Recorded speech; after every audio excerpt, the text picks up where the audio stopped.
बिस्मिल्लाहिर्रहमानिर्रहीम। आज की इस वीडियो के अंदर हम बयान करेंगे कि ज़लज़ले के वक़्त कौन सी दुआ पढ़नी चाहिए।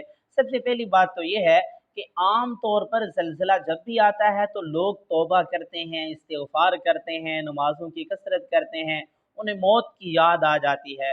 हालाँकि हमें हकीकी ज़िंदगी के अंदर हर वक़्त अपनी आख़िरत की तैयारी करते रहना चाहिए और अपनी नमाज़ों की पाबंदी करते रहना चाहिए।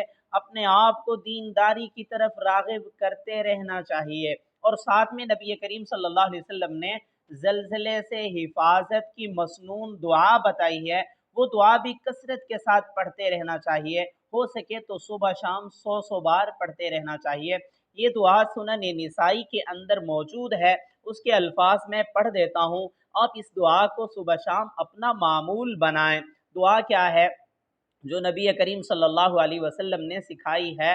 अल्लाहुम्मा इन्नी अऊज़ु बिअज़्मतिका अन उग़ताला मिन तहती।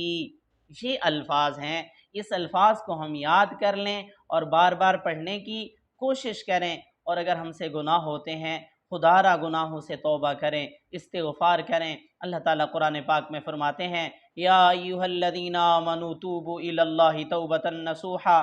ए ईमान वालो, अल्लाह से पक्की सच्ची तौबा कर लो। कोई पता नहीं है मौत का, किसी वक़्त भी आ सकती है।